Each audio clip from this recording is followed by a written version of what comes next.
Okay. अच्छा, कल हमने जो टॉपिक किया था वो था लास्ट वाला टेम्परेचर कॉफिशिएंट। ठीक है, तो मैं आपको एक बार फिर से समझाता हूँ टेम्परेचर कॉफिशिएंट। पहले तो उसका मतलब समझ लो, जैसे मैंने कल आपको एग्जांपल देके समझाया था। मैंने आपको ये कहा था कि हमारे पास, मान लीजिए हमारे पास दो मेटल है, ये है ए और ये है बी। ठीक है, दोनों मेटल दोनों मेटल मान लीजिए दोनों की रेजिस्टेंस 5 ओम है। ठीक है, दोनों की रेजिस्टेंस सेम है 5 ओम। अब याद रखना, ये मटेरियल डिफरेंट है, ये मटेरियल डिफरेंट है, दोनों डिफरेंट डिफरेंट मटेरियल्स हैं। Is it okay, right? अब क्या हुआ, आपने इसको टेम्परेचर दिया 1 डिग्री, इसको भी 1 डिग्री टेम्परेचर दिया, नहीं मतलब टेम्परेचर 1 डिग्री सेल्सियस इंक्रीज किया, इसको भी, इसका टेम्परेचर भी 1 डिग्री सेल्सियस इंक्रीज किया। पहले जितना भी था उससे हमने 1 डिग्री सेल्सियस टेम्परेचर को इंक्रीज कर दिया। तो क्या होना चाहिए दोनों में? तो रेजिस्टेंस का क्या होना चाहिए? अगर आप 1 डिग्री टेम्परेचर दोगे तो क्या होना चाहिए? रेजिस्टेंस इंक्रीज होनी चाहिए कि डिक्रीज होनी चाहिए? ऑब्वियसली ये, अगर ये मेटल है दोनों, अगर सेमीकंडक्टर है फिर उल्टा है ना। पर चलो हम मेटल की बात कर रहे हैं, अगर ये मेटल है तो दोनों की जो रेजिस्टेंस है वो इंक्रीज होनी चाहिए। कितनी इंक्रीज होनी चाहिए? अब बताओ, कितनी इंक्रीज होनी चाहिए? कोई आंसर नहीं है ना। तो कितनी इंक्रीज होनी चाहिए? तो ये बताता है कि इन दोनों की एक प्रॉपर्टी है जिसका नाम होता है alpha, that is called as temperature coefficient. ये डिपेंड करता है कि इसकी अल्फा की वैल्यू कितनी है और इसकी अल्फा की वैल्यू कितनी है। उस पर डिपेंड करेगा कि ये कितनी रेजिस्टेंस इसकी इंक्रीज होगी। बात को समझना, ठीक है। जैसे कि मान लीजिए, मैं सिर्फ एग्जांपल दे रहा हूं, मान लो अल्फा की वैल्यू यहां पे है 1.2, यहां पे है 2.5। तो एक बात तो क्लियर है कि रेजिस्टेंस इंक्रीज होगी, डन। लेकिन क्वेश्चन है किसकी ज्यादा वैल्यू रेजिस्टेंस की इंक्रीज होगी। तो मैं आपको एक छोटा सा एग्जांपल बता रहा हूं कि अगर यहाँ पे अल्फा की वैल्यू 2.5 होगी, मैं आगे जाके आपको अल्फा का तरीका भी बताऊंगा कैसे निकालेंगे, बट आप एज्यूम कर लो कि अगर इसकी वैल्यू इससे ज्यादा है तो कुछ ऐसा होगा कि अगर आपने 1 डिग्री किया तो ये 5 ओम जो था वो इंक्रीज हो गया 6 ओम, और ये जो 5 ओम था ये इंक्रीज होके हो गया 5.5 ओम। अब देखो, सारा कुछ सेम रखा था मैंने, दोनों एयर में पड़े थे। ठीक है, दोनों को 1 डिग्री टेम्परेचर दिया, दोनों का इनिशियल रेजिस्टेंस भी सेम था, राइट। लेकिन आप ये तो मानोगे ना, ऑब्वियस सी बात है कि अगर मटेरियल डिफरेंट है तो उनकी रेजिस्टेंस भी तो डिफरेंट डिफरेंट होगी ना। ऐसे थोड़ी हो सकता है कि मैं कॉपर भी ले लूं, सिल्वर भी ले लूं, गोल्ड भी ले लूं, एल्यूमिनियम भी ले लूं और मैं कह दूं कि सभी की रेजिस्टेंस सेम होगी। रेजिस्टेंस सेम नहीं होती। आपको पता क्यों नहीं होती है? वो कुछ रिलैक्सेशन टाइम का कुछ चक्कर होता है, कुछ ना कुछ होता है, राइट। तो इनकी रेजिस्टेंस सेम नहीं होती। जो प्रॉपर्टी, ध्यान से सुनना, जो प्रॉपर्टी टेम्परेचर के कारण करके रेजिस्टेंस कितनी इंक्रीज होगी, उस प्रॉपर्टी का नाम होता है अल्फा।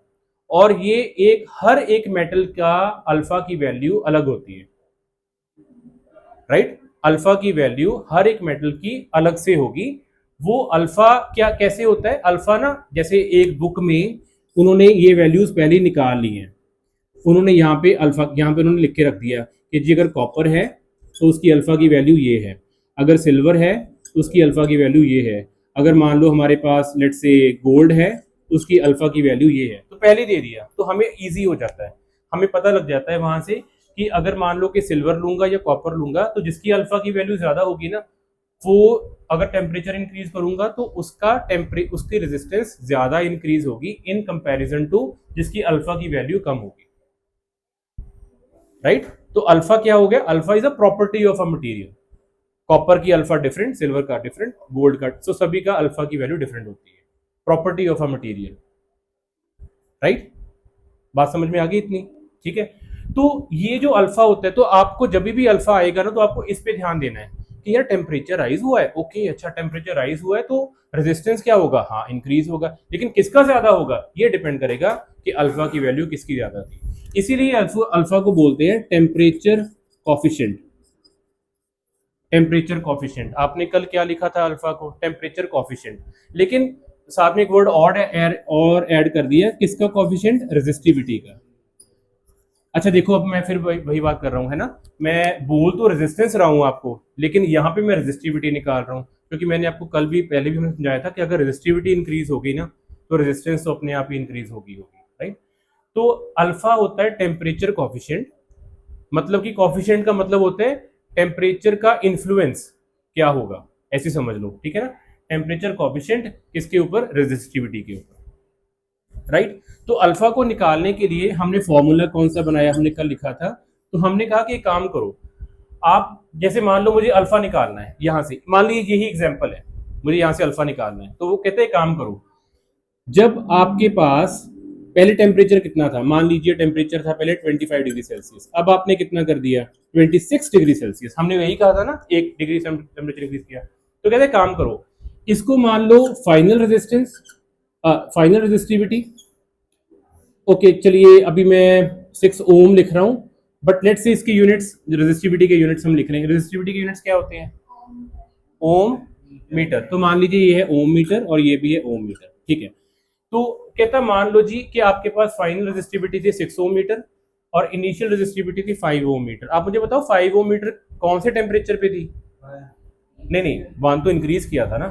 5 ओम मीटर कितना था इनिशियल, एज्यूम किया 25, तो फाइनल कितनी थी 6 ओम मीटर, ये कितने टेम्परेचर पे है, तो ये देखो अब कितना इजी हो गया। कहता अल्फा निकालना है ना, तो कहता अल्फा ऐसे होता है कि final final minus initial divided by initial into raise in temperature.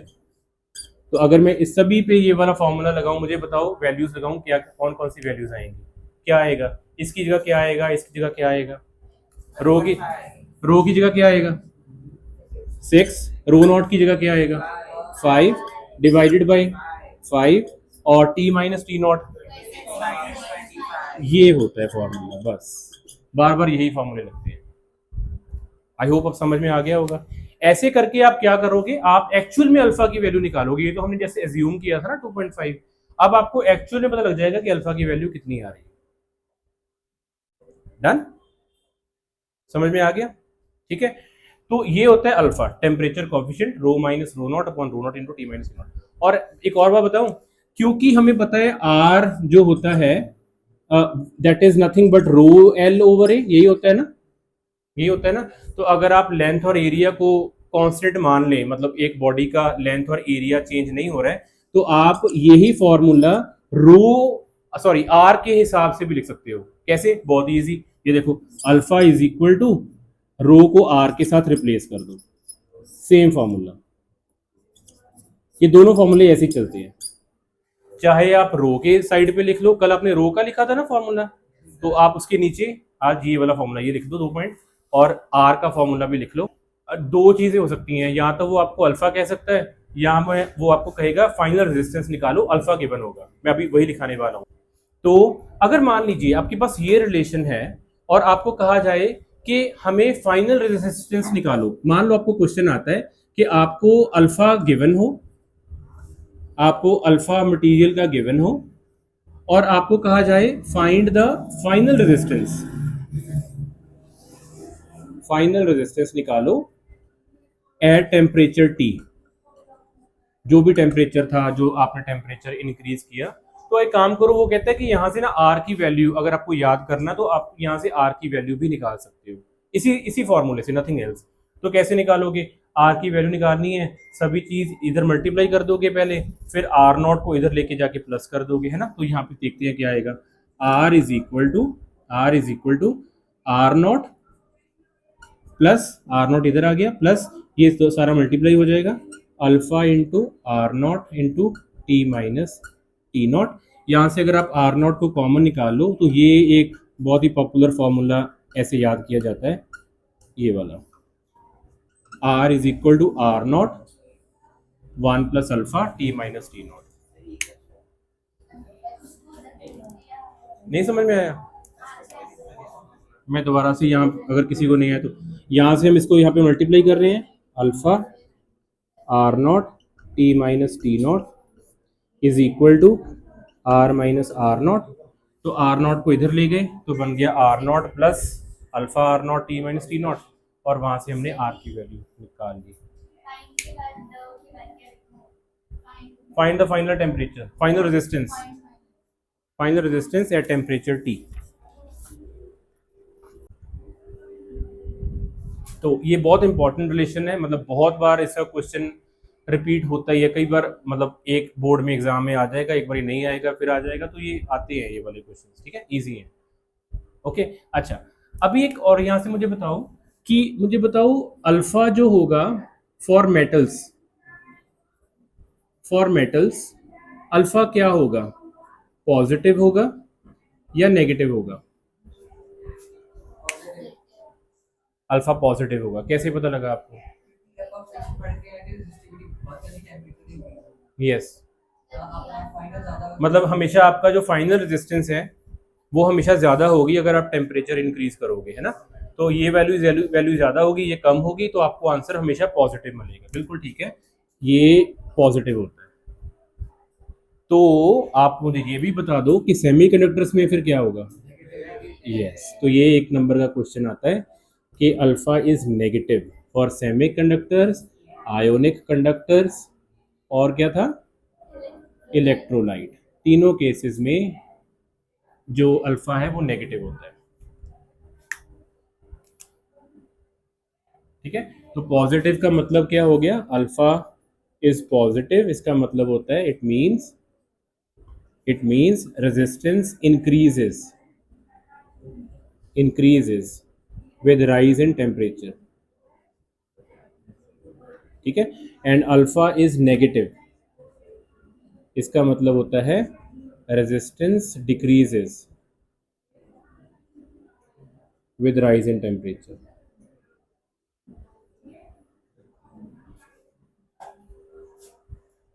Okay, alpha positive resistance increases, और दूसरे केस में resistance alpha negative, that means alpha resistance decreases.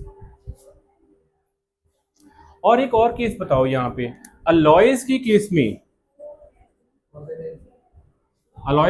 Alpha क्या होता है? बिल्कुल पॉजिटिव होता है, अलॉयज के केस में alpha is again positive, yes. अच्छा, जो स्टैंडर्ड रेजिस्टर्स होते हैं जैसे कि नहीं ये होते हैं, मैं आपको नाम बताता हूँ, कई बार नाम आते हैं उनके, जैसे होता है नाइक्रोम, या फिर एक और होता था मैंगनीन, इनके, हाँ ये एलॉयज ही होते हैं, और इनको हम as a standard resistor use करते हैं, manganin.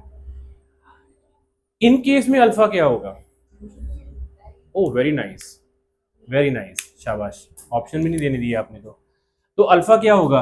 Alpha will be very small, बहुत छोटा होगा। क्यों? अल्फा छोटा होने का मतलब, बोलो, ये ऊपर देखो, r माइनस आर नॉट, अगर अल्फा छोटा हो गया तो इसका मतलब ये जो डिफरेंस होगा वो भी बहुत कम होगा। कम होने का मतलब कि अप्रोक्सीमेटली जो r होगा वो r नॉट ही होगा। इसका मतलब कि जब आपने टेम्परेचर इंक्रीज किया तो रेजिस्टेंस ज्यादा इंक्रीज हुई नहीं, राइट। तो फिर हम इनको स्टैंडर्ड रेजिस्टर क्यों मानेंगे? हाँ, स्टैंडर्ड रेजिस्टर का मतलब बेटा होता है, देखो बेटा, आप किसी कॉलेज से या स्कूल से पैसे ले रहे हो, आपने एक रजिस्टर बना दिया और आपने कहा जी मेरा रजिस्टर, मैंने कल भी सुनाया था कि मेरा रजिस्टर इतना बढ़िया है कि ये 10 ओम पे काम करता है, ठीक है। तो आपके जो टीचर थे उन्होंने कहा कि ठीक है, मेरा पुराना स्टूडेंट है, कि मैं तो इस पर विश्वास कर सकती हूँ, मैं मान लो कि आप में से रितेश ही है मान लो, तो ये कहते हैं यार स्टूडेंट तो अच्छा है, ये मतलब ईमानदार है, कि 10 ओम कहता है 10 ओम ही होगा। तो वो जो मैम है उन्होंने वो रजिस्टर खरीद लिया है ना, और खरीद के वो ले गए मान लो श्रीलंका, और श्रीलंका में जाके उन्होंने कहा कि मेरे स्टूडेंट ने दिया है, आप आराम से लगाओ, इसको फिट करो, और उन्होंने फिट किया, वो 10 ओम की जगह वो रजिस्टर निकला 12 ओम का। तो फिर किसकी गलती हुई? रितेश की गलती हुई, क्योंकि रितेश ने उस दिन फिजिक्स की क्लास अच्छी तरह से नहीं सुनी थी। नहीं, क्यों? जो सारी कैलकुलेशन थी वो 12 ओम से होगी, करंट की वैल्यू चेंज हो जाएगी, हमने करंट की वैल्यू निकालनी थी, और हमने करंट का फॉर्मूला क्या लगाना था, I is equal to V upon R, यही होता है ना। तो आपने यहाँ पे 10 की जगह 12 कर दिया, करंट आपका, वो इंस्ट्रूमेंट में करंट कुछ और दिखा रहा है, आपकी कैलकुलेशन में करंट कुछ और है, वो कह रहे यार ये हो क्या रहा है, जो रजिस्टर है ना बेटा, वो तो फिट कर दिया आपने, जितना आप लिखोगे वो उतना मान लेंगे, पर आपने लिखा कुछ था, निकला कुछ। तो इसलिए स्टैंडर्ड जो रजिस्टर्स होते हैं उनमें जितनी रेजिस्टेंस आपने दी है उतनी ही रहनी चाहिए, चाहे टेम्परेचर इंक्रीज हो चाहे डिक्रीज हो। तो वो तभी हो सकता है अगर अल्फा की वैल्यू बहुत कम होगी। तो ऐसे मटेरियल यूज करो, वही जो हमने यहाँ पे एक बुक बनाई थी, उस बुक में से ऐसे मटेरियल पिक करो जिनकी अल्फा की वैल्यू बहुत ही कम है, उनको पिक करो अगर आपको स्टैंडर्ड रजिस्टर बनाने हैं। डन। तो मिले alpha is very small, hence hence hence resistance does not vary, resistance does not vary much with rise in temperature, with change in temperature, with change in temperature। तो हमें ऐसे material चाहिए जिनकी resistance change ना हो, right. तो हम उनको स्टैंडर्ड रेजिस्टर में यूज कर सकते हैं। ठीक है बेटा, चलो आगे करते हैं। अच्छा, इसके कुछ क्वेश्चंस आज स्टडी करेंगे, वैसे मैं कुछ और पहले करवाना था, लेकिन let's just do some. Books में से न्यूमेरिकल्स करने शुरू कर दो, ठीक है। उनको जहाँ भी आपने रखा है उसको उठाओ, उनको थोड़ा सा शुरू करो पढ़ना। देखो पेजेस सारे हैं वहाँ पे, कोई पेपर कोई चूहा चूहा तो नहीं कुदर गया कोई पेपर, कोई देखो ध्यान से। Okay, right on a question, a metal wire of diameter 2 mm। पूरा आंसर नहीं निकालना मुझे, फुल आंसर कैलकुलेशन नहीं चाहिए, मैथ्स आप खुद करो, मैथ्स ही क्लास में मैथ्स कर लिया करना। मुझे सिर्फ फॉर्मूला चाहिए, उसकी वैल्यूज कैसे लिखोगे वो चाहिए। A metal wire of dia 2 mm, a metal wire of dia 2 mm and length 100 meter, and length 100 meter has resistance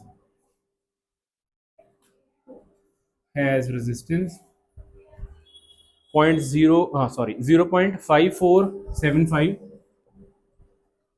Om at 20 degree Celsius. कितना इजी क्वेश्चन है ये, चलो। And 0.805 ohm at 150 degree Celsius. Question है, पता करिए कि temperature coefficient कितना होगा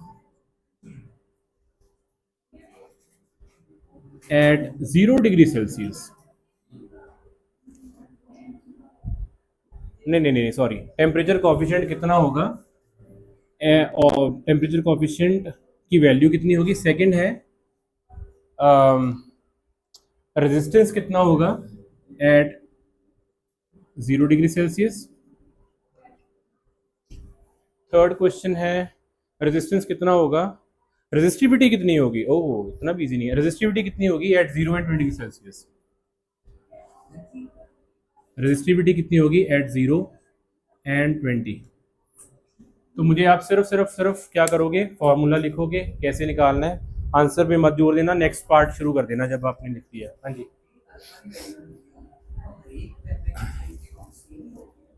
वो हर एक टेम्परेचर ते सेम रहेगी। हाँ बिल्कुल, ताही तक है ना property of a material. Good question. हाँ, एक बारी अल्फा कट लो, हुण जिहड़े मर्जी टेम्परेचर चेंज हो जाण, वो अल्फा की वैल्यू कॉन्स्टेंट रहेगी। अल्फा निकाल रहे हो, पानी निकला। अल्फा का फॉर्मूला, शाबाश। तो अल्फा का आप फॉर्मूला लगा रहे हो, R minus R naught upon 1 T minus T naught. सिर्फ एरो में बस ये लिख दो कि आपको कौन सी वैल्यू कौन सी लिख रहे हो। आर की वैल्यू क्या लिख रहे हो, ओके, आर नॉट, ठीक है। बस बस बस बस, और किसी को भी सोचने दो। हाँ जी Kirat, T minus T naught 20। Good, so 150 20। मैं बता देता हूँ इसका आंसर, फटाफट लिख लो क्योंकि मुझे क्वेश्चंस करवाने हैं आपको। और इसका आंसर आ रहा है 3.6 into 10 raise to power -3 units. आप बताओगे -3 यूनिट्स, आप बताओगे अल्फा के। आता है क्वेश्चन ये भी, कैसे यार, 1 अपॉन ओम। हाँ हाँ, आप इसको देखो, बताओ यार, हद है यार थोड़ी सारे दी वैसे। कैसे की हो गए यार दोनों, सीरियसली, माय गुडनेस। कोई और है?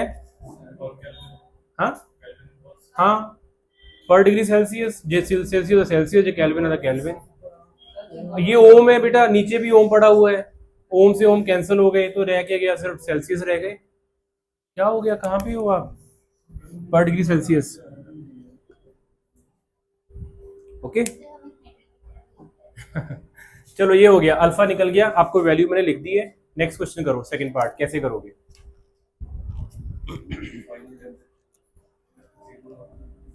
हाँ सो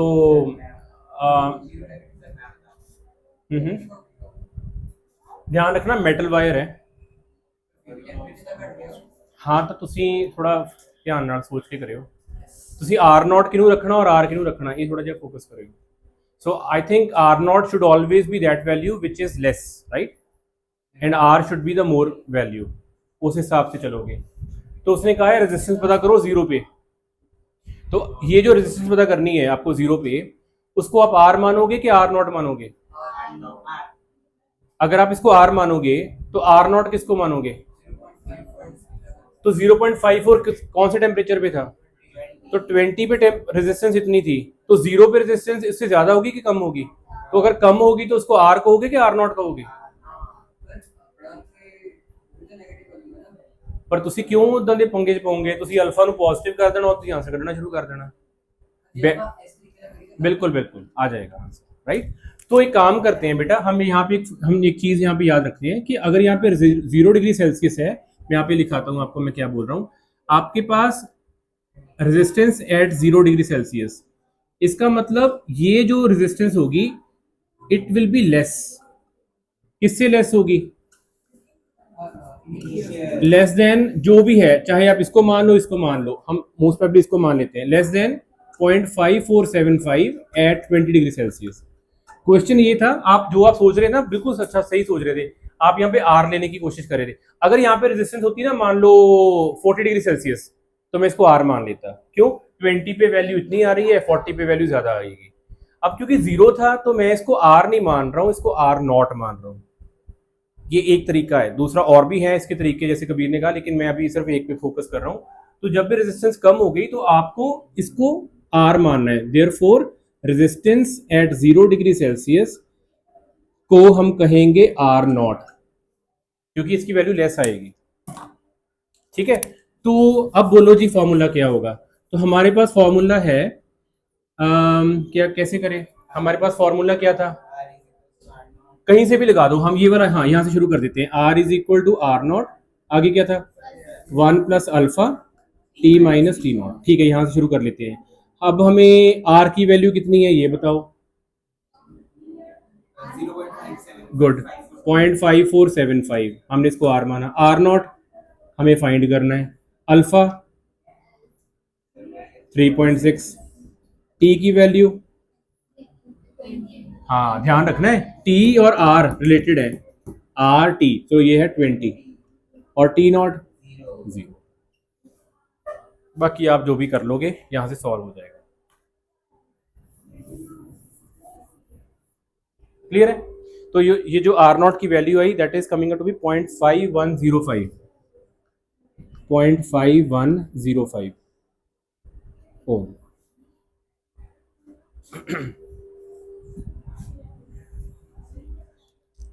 ओके, मैं इस पे अभी फोकस नहीं कर रहा हूँ कि इसको कैसे सॉल्व करना है, बिकॉज ये आपको ही करना है, ये मेरा टॉपिक नहीं है कि इसको सॉल्व करके बताऊँ, ये आपको आना चाहिए इसको सॉल्व कैसे होना है।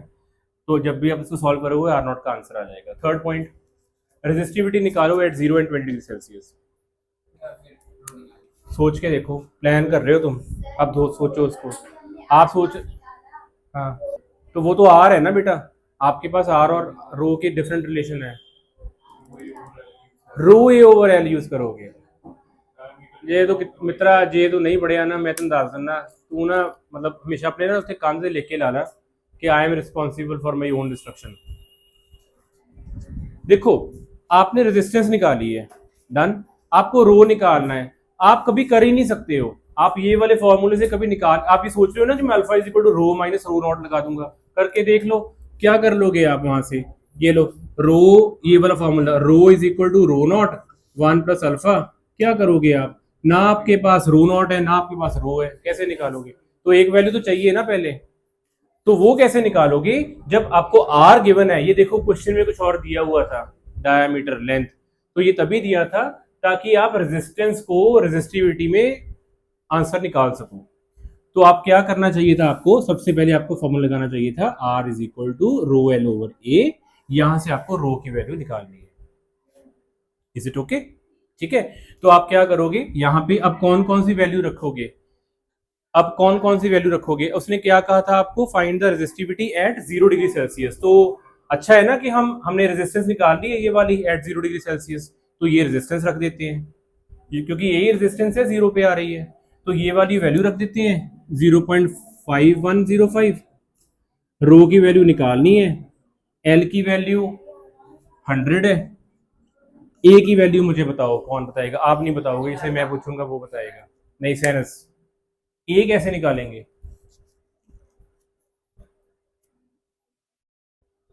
ए कैसे निकालेंगे, ए होता है एरिया, ये क्वेश्चन है, जल्दी जल्दी बता दो यार, नहीं पता तो मैं किसी और से पूछ लूँ, नहीं नहीं दिव्यांश, पाई आर स्क्वायर, राइट, बिल्कुल राइट, तो आपके पास क्रॉस सेक्शनल एरिया निकालना है ना, पाई आर स्क्वायर, सर्कल है हमारे पास, तो पाई आर स्क्वायर लिखा दो, नहीं बेटा 2 सर्कल क्यों है, क्या करना है, तो वायर को जब बीच में से काटोगे तो एक सेक्शन ही देखोगे ना, आप दोनों सेक्शन थोड़ी ना देखोगे,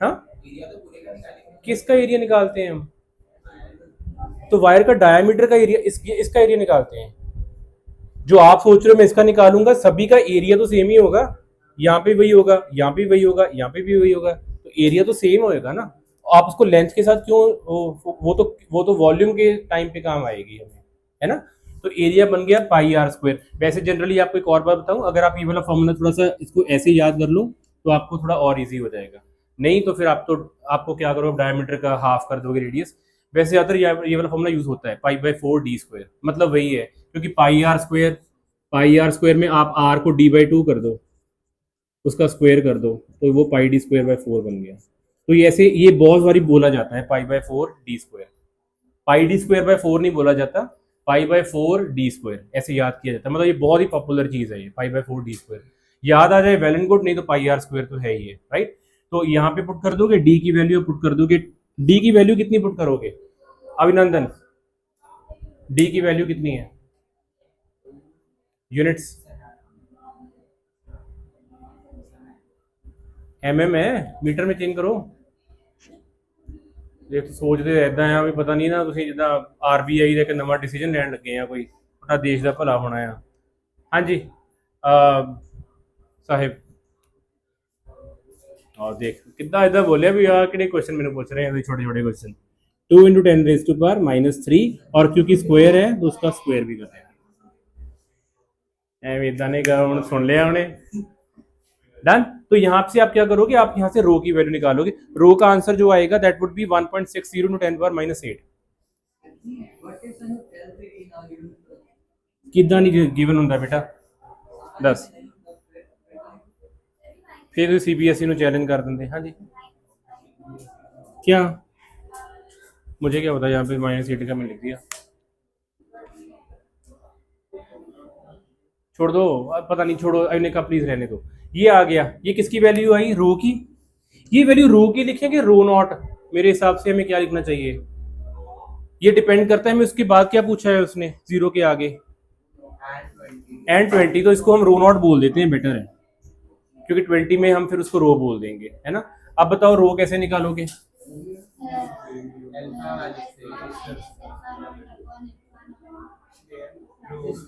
नहीं नहीं नहीं, रो इज इक्वल टू, ऐसे याद रखो ना फिर, 1+α t - यहाँ पे मुझे बोलो, हाँ जी कौन, चलो ठीक है, रो, हाँ जी बेटा, हाँ ओ yes yes yes yes yes, बिल्कुल बिल्कुल बिल्कुल बिल्कुल सही, तो गल ਸਾਨੂੰ ਜ਼ਰੂਰਤ ਹੀ ਨਹੀਂ ਹੈ ਕਰਨ ਦੀ, ਬਿਕੋਜ਼ ਉਹਨੇ ਸੇਮ ਟੈਂਪਰੇਚਰ ਕਿਹਾ था 20, ਰਾਈਟ, ਔਰ ਟੈਂਪਰੇਚਰ 20 ਸਾਡੇ ਕੋਲ ਆਲਰੇਡੀ ਰੈਜ਼ਿਸਟੈਂਸ ਗਿਵਨ ਹੈ, ਸੋ ਸਿੱਧਾ ਹੀ ਤੁਸੀਂ ਉਹਦੇ ਵਿੱਚੋਂ ਰੈਜ਼ਿਸਟਿਵਿਟੀ ਕੱਢ ਲਓ, हाँ अगर 20 या 25 या कुछ और होता फिर निकालना पड़ता। बिल्कुल सही है बात आपकी, तो इसको रहने ही दो। यहाँ से निकाल सकते थे, रो की वैल्यू निकालनी है, रो नॉट हमारे पास ये था, ठीक है, अल्फा की वैल्यू ये थी, मैं लिख देता हूँ, ये थी, टी की वैल्यू हमारे पास क्या थी, 20, और ये था 0।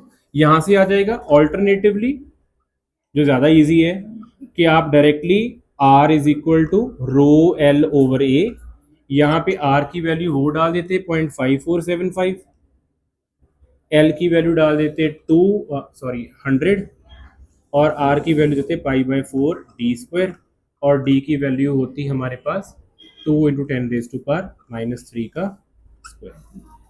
बिल्कुल सही है।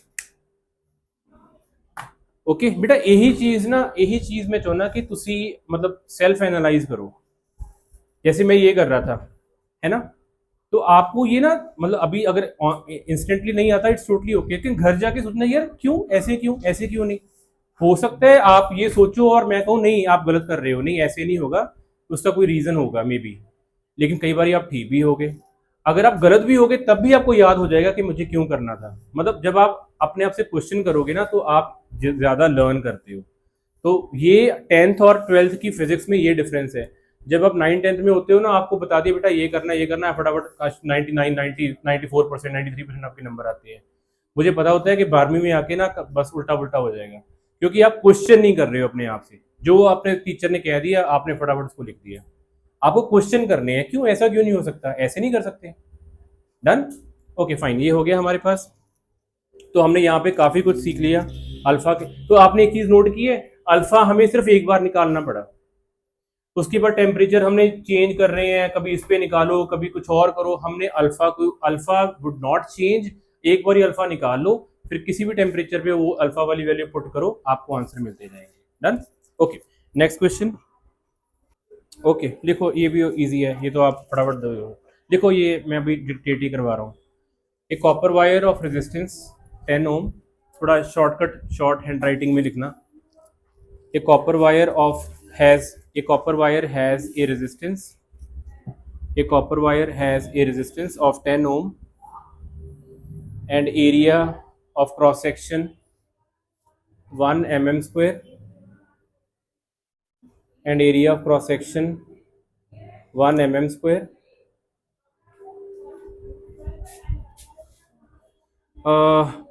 A potential difference of 10 volt exists across the wire. A potential difference of 10 volt exists across the wire. Calculate drift speed of electrons. Calculate drift speed of electrons if number of electrons per cubic meter, if number of electrons per cubic meter is 8 into 10 raised to power 28, 8 into 10 raised to power 28 electrons। हो चलो देखो question, 2 minute से ज़्यादा time नहीं लगना चाहिए, वैसे तो 1 मिनट भी, लेकिन 2 मिनट से मुझे आंसर नहीं चाहिए, सिर्फ फॉर्मूला और एरोज लगा के सारी वैल्यूज आपके पास हैं या नहीं है। ड्रिफ्ट लॉस ही निकालनी है। देख किरत पीछे जा रही हैं, बहुत माड़ी गल है, फिर पीछे की देख रही हैं। वीडी के 2 फॉर्मूले थे, आपको देखना दोनों में से कौन सा लगेगा। एक करंट के साथ था, एक वीडी का अपना फॉर्मूला था। ठीक है, अगर है तो फिर लगाओ, सारे एरोज पे सभी वैल्यूज आनी चाहिए, एरोज डाल के वैल्यूज लिख दो, बस एक सिर्फ बीडी छोड़ के, बीडी पे क्वेश्चन मार्क आएगा, बीडी पे क्वेश्चन मार्क आएगा, बाकी सारे एरोज का आंसर आना चाहिए। नहीं है तो न्यूमेरिकल देखो कैसे निकालेंगे वो देखना। देखो बीडी का ई पॉन एम इंटू टाउ तो नहीं लगेगा, क्योंकि इलेक्ट्रिक फील्ड गिवन नहीं है आपको ना, एम गिवन है, ई एम तो चलो लेते, टाउ भी नहीं गिवन है, सबसे बड़ी बात छोड़ दो। करंट वाला फॉर्मूला रह गया, आई इक्वल टू निया, बिल्कुल सही है आपकी बात, आई इक्वल टू निया बीडी लगेगा। बीडी निकालना है, बाकी की वैल्यू बताओ। आई को यस वेरी नाइस, आई नहीं गिवन है आपको, तो क्वेश्चन देख लो, आई नहीं गिवन है तो आपको क्या गिवन है, आपको रेजिस्टेंस गिवन है, आपको वी गिवन है, तो यहाँ से आई तो आ जाएगा वी बाई आर। वी की वी पे एरो डालो, आदर डालना 10, आर की वैल्यू लिखो, नहीं सॉरी हाँ आर भी 10, दोनों 10 है, आई सॉल्व हो जाएगा। एन की वैल्यू ऊपर दी हुई है, ई की वैल्यू, ए की वैल्यू, ए की value Kirat pi by 4 D square, good, pi by 4 D square. D की वैल्यू, डी की वैल्यू किरत क्वेश्चन देखना बेटा, अच्छा वो लिख रहे हैं, okay, 1 mm square, 1 into 10⁻³ the square, बस मेरे हिसाब से हो गया है ना, हो गया ना, गुड, बहुत बढ़िया, शाबाश, सभी कुछ आ गया, आई है, एन है, ई है, ए भी हो गया, वी डी निकालना है, गुड, बस नेक्स्ट क्वेश्चन।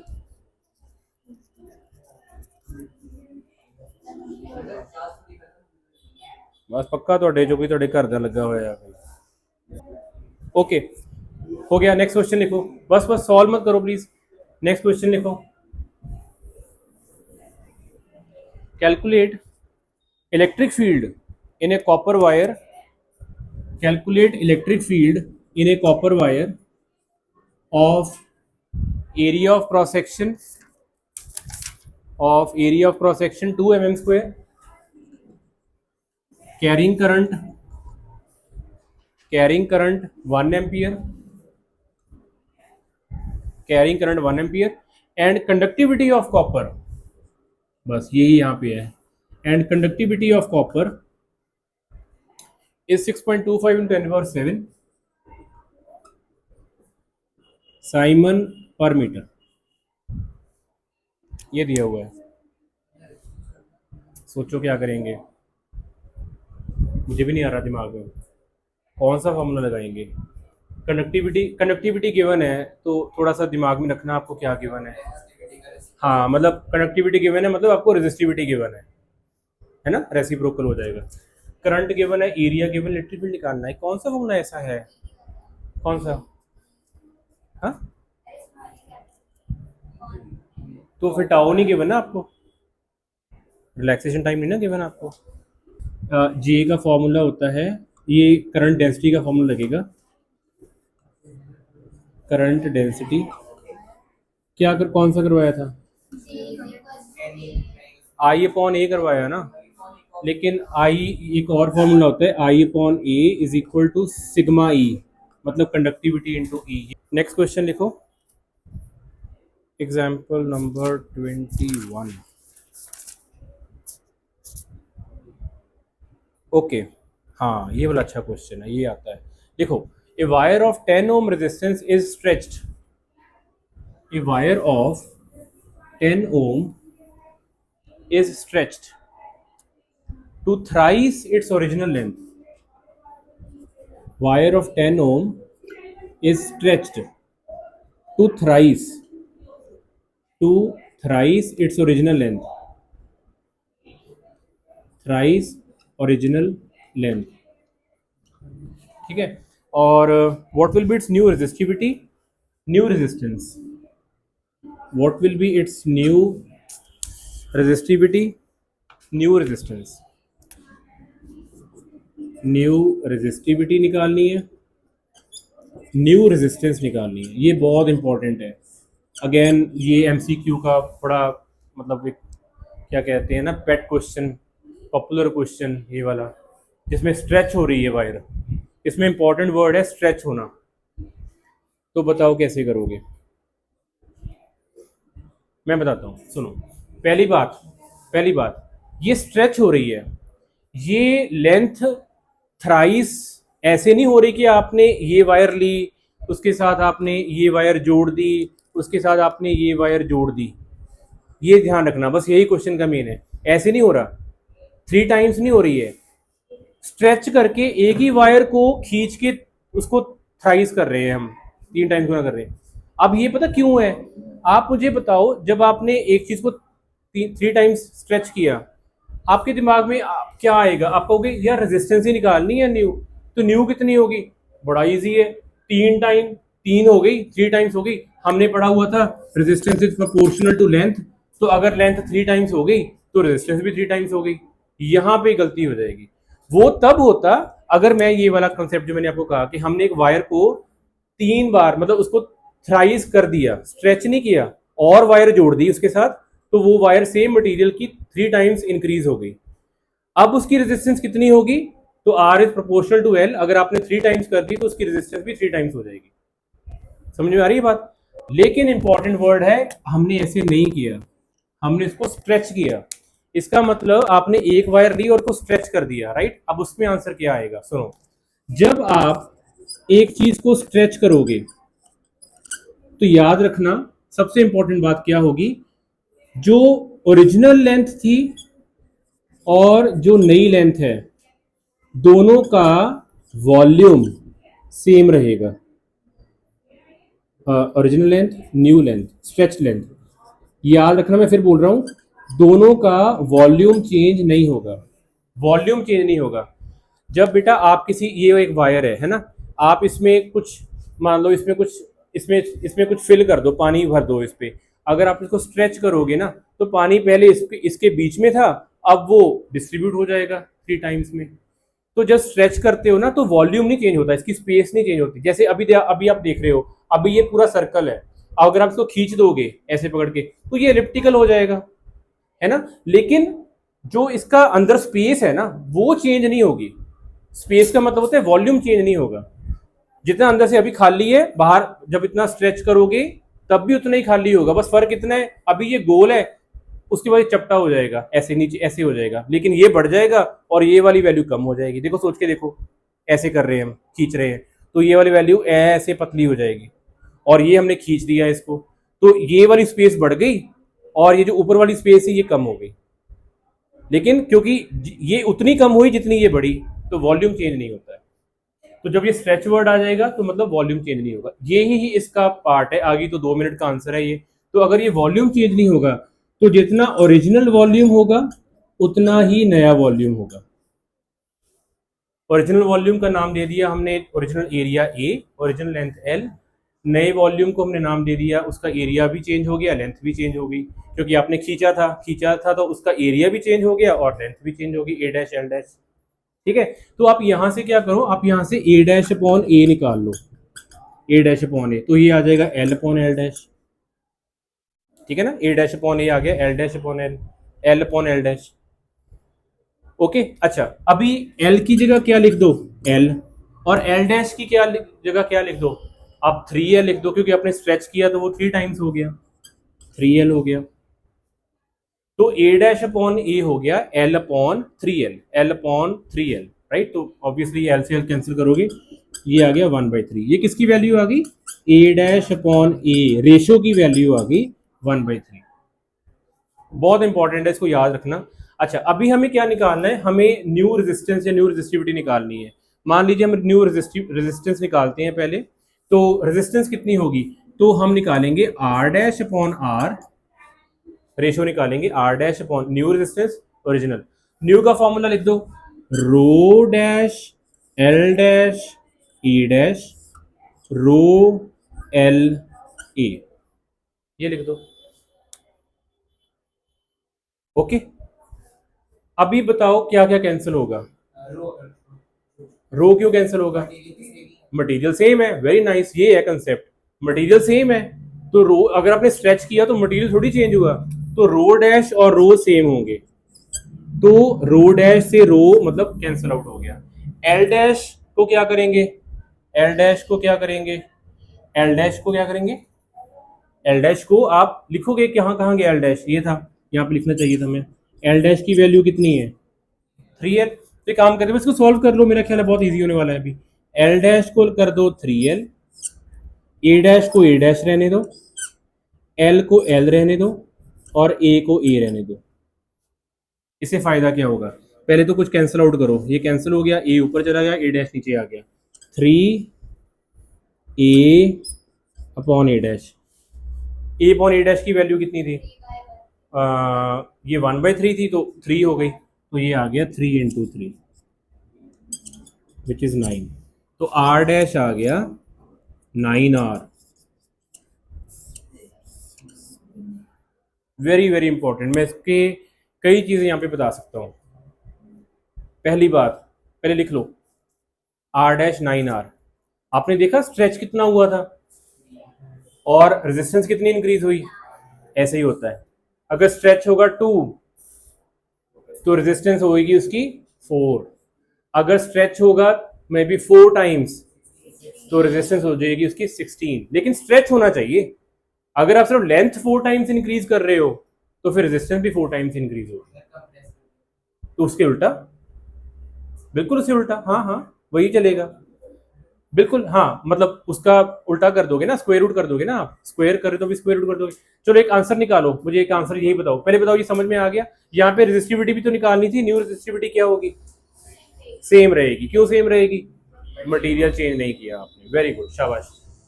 सेम क्वेश्चन दोबारा से, लास्ट क्वेश्चन भी रिपीट करो। अब देखना नहीं है इधर, ठीक है, कॉपी में भी अपने मत देखना, दूसरे करना। वायर 10 ओम सारा कुछ सेम है। यहाँ पे मैं कर देता हूँ 4 टाइम्स। 4 टाइम्स, आपको पता है आंसर 16 आने वाला है, खुद निकाल के बताओ कैसे आएगा।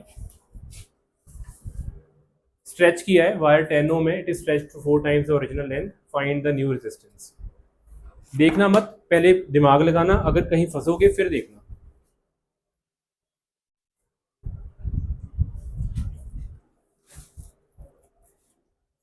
इसके स्टेप्स कैसे हैं, स्टेप्स ऐसे हैं कि आपको वॉल्यूम सेम करना है दोनों का।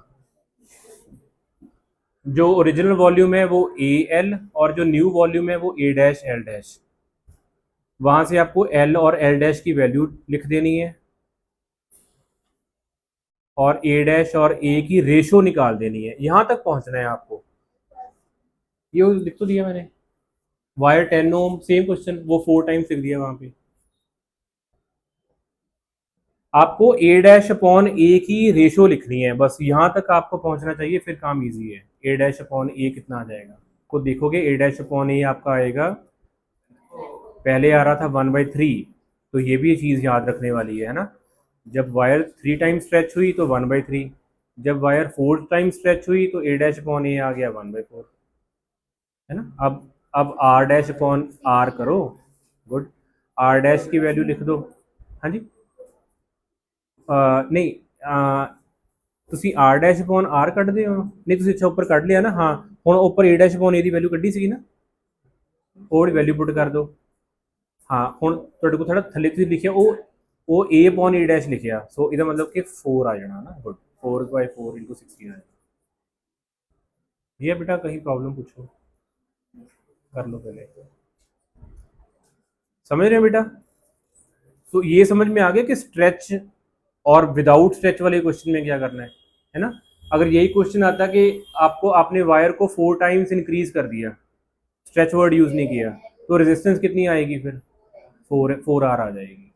और रेजिस्टिविटी वो तो चेंज नहीं होगी, है ना, वो मटेरियल सेम है तो वो चेंज नहीं होगी। फिर तो गिवन होएगा कुछ ना कुछ उसके अकॉर्डिंगली। मतलब टू बी वेरी फ्रैंक, अगर मटेरियल चेंज हो गया ना तो आपको उसको आपको रेजिस्टिविटी देनी ही होगी, क्योंकि 99% मटेरियल को उसकी रेजिस्टिविटी से पहचाना जाता है। जैसे आपको क्वेश्चन आ जाए कि हमारे पास ये कॉपर वायर है, उसकी रेजिस्टिविटी इतनी है, तो उसने, आप बताओ उसमें ये क्या होगा, तो ये प्रॉपर्टी है तो वो देता है। हाँ, अगर आपको ज़्यादा ही घुमाना है तो ठीक है, वो फिर दे देगा कि जी एक मटेरियल की रेजिस्टेंस इतनी है, लेंथ इतनी है, एरिया इतना है, रेजिस्टिविटी निकालो, ऐसा मतलब। बट अदरवाइज ये क्वेश्चन बनता नहीं है। एक मटेरियल और उसकी रेजिस्टिविटी ये कनेक्टेड होते हैं हमेशा। ओके, डन बेटा, हो गया।